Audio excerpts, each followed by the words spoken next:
Morning everybody.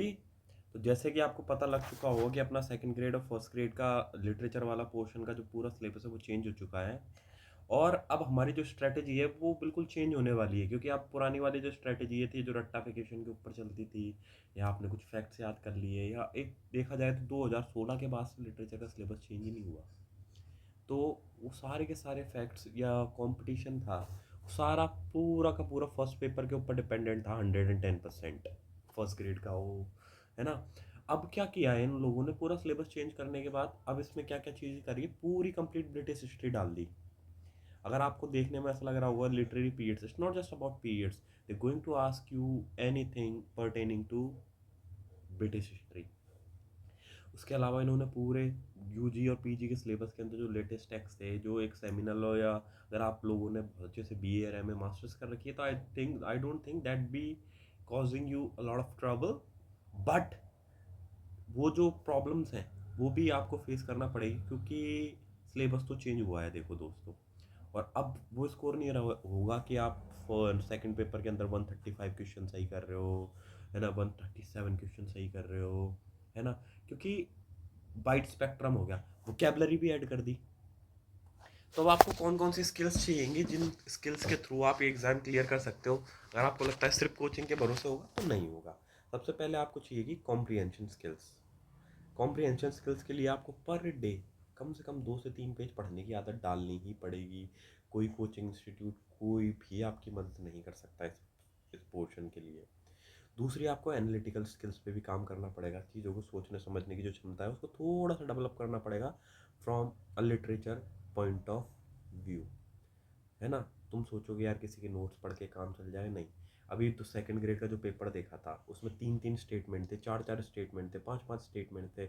उनमें से कैसे पूछा, ए बी सही है, बी सी सही है, ओनली सी करेक्ट। तो आप, मेरे जैसा इंसान जिसको 10 साल लिटरेचर पढ़ने का एक एक अच्छा खासा अनुभव है, और काफ़ी किताबें पढ़ी हैं, चीज़ें देखी भी है, यूट्यूब से भी अलग अलग अलग सोर्सेज से कंसल्ट करने की मेरी आदत है। There not goes a single day when I don't study literature, है ना। लेकिन अब क्या हुआ, उसमें मुझे भी प्रॉब्लम्स आई। वोकेबलरी का इन्होंने लेवल बढ़ा दिया, कॉम्प्रिहेंशन स्टाइल ले ली, एनालिटिकल ले ली। तो उसके लिए आपको क्या करना है, रीडिंग मैंने आपको बताई दी। और अब हम क्या करने वाले हैं, तो देखो हमारी जो जो पॉलिसी रहेगी ना, वो बिल्कुल सिंपल रहेगी, जो चलेगी 60-40 पे। 60% हम आपको देंगे, 40% होगा आपका खुद का काम। 60% में it's not coaching complete class जिसके अंदर स्पून फीडिंग होगी, हम आपको देंगे सिर्फ और सिर्फ guidance. There is a huge difference between guidance and spoon feeding. तो गाइडेंस वाले पोर्शन पे अपना ध्यान रहेगा कि आपको बताया जाएगा क्या पढ़ना है कैसे नहीं पढ़ना। फर्स्ट ग्रेड की जो एग्ज़ाम थी, जब भी सेकंड ग्रेड के एग्ज़ाम हुआ था उससे पहले मैंने इंडियन राइटिंग इंग्लिश की जो सीरीज चलाई थी, मैं आपसे पर डे कहता था कि नसीम एस्किल जब मैंने पढ़ा रहा था तो मैंने बोला था good bye party for miss Pushpa TS भी आपको देखनी है, प्रोफेसर का आपको एक बार टेक्स्ट भी देखना है, हिंदी देखनी। भाई ये आदत जब तक आप नेट वाली स्किल डेवलप नहीं करोगे जो नेट एग्जाम के लिए चाहिए, काम नहीं चलने वाला, है ना। उनमें से क्वेश्चंस भी आए हैं डायरेक्ट इनडायरेक्टली, है ना। तो सेकंड ग्रेड में वो चीज़ क्लियर कट हो चुकी है कि भाई आपको चेंजेस करने पड़ेंगे। दूसरी बात, अब आपको उस तरीके से नहीं पढ़ना कि आप ये याद कर रहे हो कि 16 तारीख को मरा, 17 तारीख को मरा, कितनी चम्मच थी, न्यूज़पेपर में कौन सी न्यूज़ थी, क्योंकि सिलेबस बड़ा हो गया। तो अब आपको पढ़ना है एनालिटिकल स्किल्स से, कैसे कि एग्जिस्टेंशियलिज्म कैसे इसके अंदर अप्लाई हो रहा है, that long silence is a feminist text. अब इसके बारे में आप 4-5 रिसर्च पेपर पढ़ दो। कुछ रिसर्च पेपर मैं पढ़ के बताऊंगा आपको। स्टोरी भी याद होनी चाहिए, लेकिन स्टोरी के अंदर आपको ऐसे नहीं घुसना, 3 बजे उठता था, 4 बजे उठता था, उठ के सोता था, खाता था, ये जिस तरीके से हमने पहली बार फर्स्ट ग्रेड में पढ़ा, ठीक है। उसके अलावा जो आईसीटी और पेडागोजी है और साइकोलॉजी, इन्होंने इसको काफ़ी चेंज किया है, देखा जाए 21st सेंचुरी के हिसाब से। तो यहाँ पे ये सारा का सारा जो खेला होगा वो लैंग्वेज का खेला होगा। किसका खेला होगा मेरे लालाओ, लैंग्वेज स्किल्स का। तो अब मैं देख लेते हैं हम किस किस तरीके से कौन कौन से पोर्शन करे जाएंगे। वेल, आपके दिमाग में सवाल आ रहा होगा कि why you should follow me, क्यों फॉलो करना चाहिए। देखो बच्चों, बीए ऑनर्स हमने की है 72% से। I was highest scorer in my graduation, both English और साइकोलॉजी के अंदर। साइकोलॉजी के अंदर I scored around 90% I suppose, ठीक है। Masters in literature 68%। उसी टाइम पे I was preparing for CUCET exam and I scored first rank in that. Assistant professor का एग्ज़ाम भी अभी मैंने फर्स्ट टाइम दिया था, and in that exam also I scored really high marks, लेकिन you know very well general category sucks. और मेरा interview का बोर्ड थोड़ा सा बहुत ज़्यादा स्ट्रिक्ट मार्किंग वाला आया था, इतना कि जिस बंदे ने स्कोर सबसे हाईएस्ट करा था रिटर्न में, उसकी 19th रैंक थी। अब आप आइडिया लगा लो, ठीक है। और एमफिल इन लिटरेचर, ये चीज़ें इतनी वैसे आज के टाइम पे मैटर करती नहीं है ना, क्योंकि you know that very well, but still for the marketing purpose, following the trend. Okay, तो और एक हम पॉडकास्ट भी लेके आ रहे हैं आपके लिए, जिस पॉडकास्ट को आपको बेसब्री से इंतज़ार रहेगा। उस पॉडकास्ट के बारे में हम थोड़ा सा सीक्रेट रखेंगे अभी के लिए, क्योंकि अभी हमें बात करनी है टू द पॉइंट। मैं कोई चम्मच नहीं डालूंगा, मैं आपको सिर्फ मार्गदर्शन दूंगा ताकि आप खुद सोचें, विश्लेषण करें और हर परीक्षा पर कब्जा जमाएं। ये अपनी टैग लाइन है, ध्यान रखना। अब जो सिलेबस में हम चीज़ें कवर करेंगे, हम कैसे कैसे करेंगे, देखो। अपन पोम लाएंगे शेक्सपियर का सोनेट नंबर 30। इसको आपको बेसिकली पढ़ा दिया जाएगा, कोई से भी पढ़ सकते हैं वैसे आप, है ना। इसके लिए लेकिन अपन क्या करेंगे, बेसिक बेसिक लाइन तो सबने पढ़ा दी, एक वीडियो लेके आएंगे 5 से 10 मिनट का, जिसके अंदर स्पेशल पॉइंट्स होंगे, इसके अंदर अलग से पॉइंट जो आपको लोगों से बेहतर करें या आपकी सोचने की अंडरस्टैंडिंग बनाए, जो एलिमिनेशन मेथड में आपके काम आएंगे। आपको समरी कोई भी बता देगा इसकी, ठीक है। On Milton on his having arrived at 23rd birthday, ये भी अपन है ना, इसके ऊपर भी अपन बात करेंगे अलग से, इसके भी स्पेशल पॉइंट निकाल के लेके आएंगे अपन सारे के सारे। समरी आप गूगल से भी देख सकते हैं या फिर किसी और का यूट्यूब वीडियोस भी देख सकते हैं, कोई बड़ी बात नहीं है। जॉन डन पढ़ने से पहले आपको मेटाफिजिकल पोइट्री के टर्म्स में समझाऊंगा, मेटाफिजिकल है क्या, क्योंकि ये ज़्यादा ज़रूरी है। सनराइजिंग आपको मैं पढ़ाऊंगा, उसकी इंपॉर्टेंट लाइंस बहुत अच्छे से पढ़ाऊंगा। मुझे शायद याद भी आ रही हैं, अभी मैंने पढ़ी थी उसमें ही सेज कि है ना, ही चाइड्स द सन, है ना, and hold your tongue and let me love. I think these are the lines in this poem. I don't remember exactly now, but ये बहुत अच्छे से मेरी पढ़ी हुई है। इसके भी आपको मैं बहुत स्पेसिफिक स्पेशल पॉइंट्स पढ़ाऊंगा। Song for Saint Cecilia day मैंने ग्रेजुएशन में पढ़ी थी, नो प्रॉब्लम। वर्ड्सवर्थ की solitary reaper is a easy one, ठीक है, छोटी सी पोम है। A thing of beauty is a joy for ever, it never passes into nothingness, ये एंडीमियन कलेक्शन के अंदर है, 12th क्लास की बुक के अंदर भी है, तो it's not a big deal. Browning की लास्ट राइट टुगेदर, है ना, इसके अंदर ये तो बड़ी प्यारी पोम है। जो भी आप में से ऐसे लोग रहे हैं, एक तरफा प्यार की कीमत तुम क्या जानो रमेश बाबू टाइप पोएट्री है। ऑल दो I don't support this idea, लेकिन ठीक है यार, पढ़नी पड़ेगी, सिलेबस में है तो। I call this sim poetry. Simp क्या है, इसके बारे में हम जब ये पोइट्री पढ़ाएंगे लास्ट राइट टुगेदर, तो हम चर्चा करेंगे। सिंप बेसिकली वो ऐसा आदमी होता है जो अपनी इज्जत विज्जत सब कुछ, सेल्फ रिस्पेक्ट सब कुछ बेच देता है एक औरत के चक्कर में, ठीक है। और उसको वो कहता है शायर, पोइट, तो वो हिंदी में उसको सिंपी कहते हैं, ठीक है। सिंप पोइट्री है, मेरी बिल्कुल भी फेवरेट नहीं है, लेकिन फिर भी पढ़ानी पड़ेगी। टेनिसन की Ulysses, this is my personal favourite. इसके अंदर है ना, उसके अंदर ये लाइन है, how dull it is to pause to rust on one nation not to shine in news, है ना, to yield to seek and to never submit.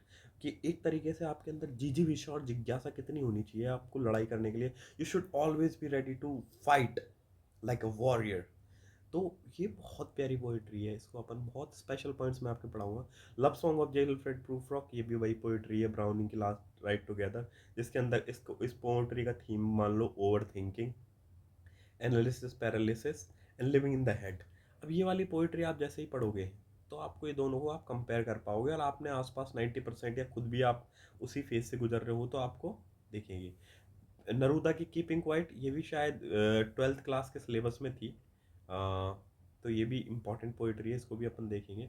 एस्किल की नाइट ऑफ द स्कॉर्पियन अपने फर्स्ट ग्रेड में बहुत अच्छे से पढ़ी है, कोई दिक्कत नहीं है, ठीक है। ये एक इंडियन पोम है, ठीक है। कमला दास की माई मदर एट 66, ये भी 12th क्लास के सिलेबस में, इट्स इजी पोम। अरुण कोलादकर की बस खांडोबा, जिसके बारे में ट्राइब और चैतन्य, ये सिंपल पोम है, कोई दिक्कत नहीं है। श्री अरविंदो की पिलग्रिम ऑफ अ नाइट, ये मुझे पढ़नी पड़ेगी, काफ़ी टाइम हो गया है देखे हुए। और तोरुदत्त की आर के सेरुनिटी, ये हमने BA MA में बहुत अच्छे से पढ़ी है, तो it's not a big deal. अब देखते हो आप, स्टडीज़ हम फर्स्ट ग्रेड में पढ़ ही चुके हैं। जोसेफ एडिशन का मेडिटेशन इन वेस्टमिनिस्टर एबे, इसको एक बार थोड़ा सा स्पेशल देखेंगे अपन। लैम का माई रिलेशंस, चार्ल्स लैम के एसेज देखेंगे, एक तो फर्स्ट ग्रेड में भी देखना, प्लस सेकंड ग्रेड में भी। उसमें एक तो चिमनी स्वीपर हो गया, माई रिलेशन हो गया, एक गैलेंट्री गैलेंट्री है शायद, उसको देखेंगे। जॉर्ज बर्नार्ड शॉ का फ्रीडम, ये 12th क्लास के नॉन फिक्शन का पहला चैप्टर है। Very favourite, my personal favourite. इसको मैं पहले भी पढ़ चुका हूँ और इसको हम दोबारा पढ़ेंगे बहुत अच्छे से। द लास्ट लेसन, जो फ्लेमिंगो किताब है 12th क्लास की, उसका पहला चैप्टर है, तो ये कोई बड़ी बात नहीं है। इसके अंदर है वेव ला फ्रांस, जिसका मतलब है लॉन्ग लिव फ्रेंच। इस इस पूरे लेसन के अंदर सबसे इंपॉर्टेंट थीम जो मुझे याद आ रही है वो थी कि यार, हाउ अ पर्सन डेवलप्स, जब एक इन्वेजन होता है, love for his own language. ठीक है, एक सेंटिमेंटल स्टोरी है, short story, Pearl X S Buck का द एनिमी। ये भी शायद 11th 12th की क्लास से ही है मुझे जहाँ तक याद है। टेल ऑफ टू सिटीज सबसे प्यारा नोवेल है। इसको मैंने 2 से 3 बार पढ़ा है, ग्रेजुएशन में भी, मास्टर्स में भी। इसके ऊपर मूवी भी है 2 से 3 घंटे की, आप चाहे तो वो भी देख सकते हैं। इसको अपन स्पेशल पॉइंट्स के बहुत कवर करेंगे, जिसके अंदर लाइन है, it was the best of time, it was the worst of time. ठीक है, एंटीथीसिस का बेस्ट एग्जाम्पल, आर के नारायण का मालगुडी डेज, ये भी देखेंगे। मालगुडी डेज के अंदर कौन कौन से टेक्स्ट हैं, या फिर बहुत ज़्यादा इन्होंने कॉम्प्लेक्स कर दिया। विलियम शेक्सपियर का मैकबेथ अपन फर्स्ट ईयर में पढ़ ही चुके हैं, है ना। तो इसको भी देख लेंगे। इसकी अपन क्या करेंगे, स्पेशल क्लास लेंगे। स्पेशल क्लास के अंदर आपको स्टोरी तो इसकी कहीं भी मिल जाएगी, वो कहोगे तो आप मैं भी करा दूंगा, पर मेरे से आप वो चीज़ें करो जो आपको यूट्यूब पे कहीं नहीं मिलेंगी। अपन करेंगे इसकी कोटेशंस, स्पेशल रेफरेंसेस, और जितनी भी इसके अंदर स्पेशल बातें हैं ना, वो सारी करेंगे। जो बेसिक चीज़ आप खुद कर सकते हो, अपने दम पे कर लेना है यार, क्यों परेशान करते हो मुझे, समझा करो। एंड चेक आपका मैरिज प्रपोजल, ये भी अपन कर लेंगे।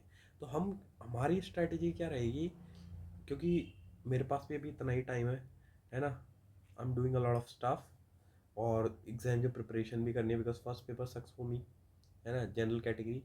तो मैं आपके लिए ये काम करूँगा जो कोई नहीं कराएगा, सारे के सारा स्पेशल जो काम होगा, या आपको जो गाइडेंस होगा कि भाई ये चीज़ पढ़नी है, यहाँ से पढ़नी है, ऐसे पढ़नी है, वैसे पढ़नी है, कैसे पढ़नी है, उस सब के बारे में आपको बहुत अच्छे से बता दूंगा। अभी आपकी शक्ल ऐसी ऐसी है, हम आपकी शक्ल को ऐसी ऐसी बना देंगे, ढूंढनी है। स्पेशल लिटरेचर का जो भी मेरा एक्सपीरियंस होगा मैं आपके साथ साझा करूँगा।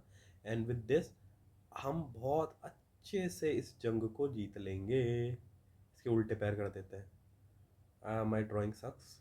ठीक है बच्चों, bye bye, take care and have a good energy. और फिर मैं आपको बता देता हूँ, मैंने मेरे हथियार निकाल लिए हैं।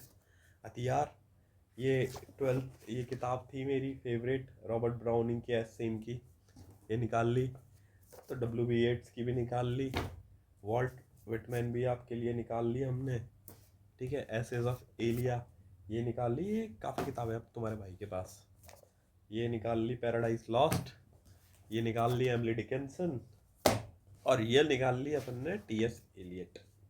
तो बच्चों लोड लेने की जरूरत है नहीं, अपन कर देंगे सारा। ब्रिटिश हिस्ट्री के लिए तुम्हारे भाई ने निकाल ली P.K. नायर, उसमें भी आपको स्पेशल स्पेशल कराता जाऊंगा, तुम तो बस बोलते जाओ। जो भी दिक्कत हो मुझे आप एक काम करना, या तो मेरा इंस्टाग्राम है, वहाँ पे लिस्ट में से आप मैसेज कर देना, है ना। निखिल लिटराटी पे भी कर सकते हो आप, कोई दिक्कत नहीं है। और या फिर वो अपना डाल रखा, मुझे उसका नाम याद नहीं है ना। टेलीग्राम पे मैसेज कर देना, या यूट्यूब पे कमेंट छोड़ देना कि यार ये चीज़ हमें पढ़नी है आपसे। ठीक है, bye bye, have a nice time.